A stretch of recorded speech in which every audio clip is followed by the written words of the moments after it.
നമ്മൾ ആരാധനകളുടെ ഒരു വ്യത്യസ്ത രൂപമാണ് വഴിപാടുകൾ. വഴിപാട് എന്നുള്ള ഒരു പേര് കേരളത്തിൽ മാത്രം ഉള്ളതാണ്. ഒരു കാലഘട്ടത്തിൽ ഉരുത്തിരിഞ്ഞു വന്ന ഒരു പ്രത്യേക പേരാണ് വഴിപാട്.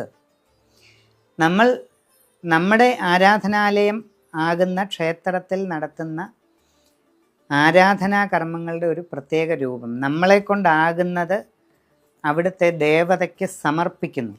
അതാണ്. ഇപ്പം ഒരു പായസം കഴിപ്പിക്കുന്നു, അത് ദേവതയ്ക്ക് നിവേദ്യമായിട്ട് അർപ്പിക്കുന്നതാണ്. ഒരു മാല ചാർത്തുന്നു, ആ ദേവതയ്ക്ക് അലങ്കാരമായിട്ട് ചെയ്യുന്നതാണ്. ഒരു പട്ടുടയാട ചാർത്തുന്നു, അതും ദേവതയ്ക്ക് വസ്ത്രവിഭൂഷണം, വസ്ത്രാലങ്കാരമാണ് ഉടയാടകൾ. ബാഹ്യ അലങ്കാരമാണ് ചന്ദനം ചാർത്തൽ, വ്യത്യസ്തങ്ങളായ മാലകൾ, ഇതൊക്കെ.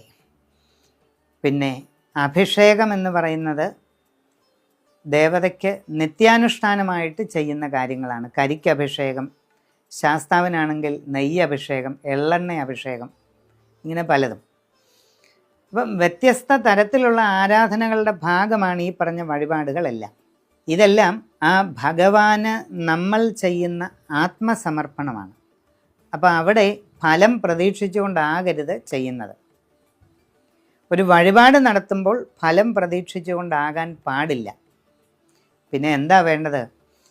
നമ്മളാൽ കഴിവുള്ള ഒരു ആരാധന അഥവാ പൂജാകർമ്മം നമ്മൾ ദർശനം നടത്തുന്ന ക്ഷേത്രത്തിലെ ദേവതയ്ക്ക് മുമ്പിൽ സമർപ്പണം ചെയ്യുക.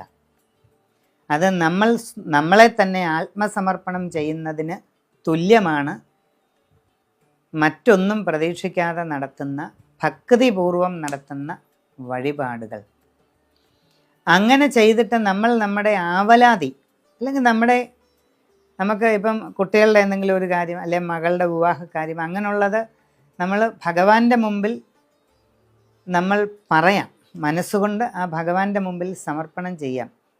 എനിക്ക് ഇങ്ങനെ ഒരു സാഹചര്യമുണ്ട്. അങ്ങനെ ചെയ്യുമ്പോൾ നമ്മൾ ആദ്യം യാതൊരു ഉപാധികളുമില്ലാതെ വളരെ വിനയപൂർവം, ഭയഭക്തി ബഹുമാനപൂർവം, അങ്ങേയറ്റത്തെ ശ്രദ്ധ ഭക്തി പൂർവം നമ്മളുടെ ആരാധന ആ ഭഗവാന് സമർപ്പിച്ച് കഴിയുമ്പോൾ പിന്നെ നമ്മളുടെ ആഗ്രഹങ്ങളോ ആവലാതികളോ ഒക്കെ ആ ഭഗവാന്റെ മുമ്പിൽ വച്ചാൽ അത് നടപ്പിലാകാനുള്ള സാധ്യത വളരെ കൂടുതലാണ്.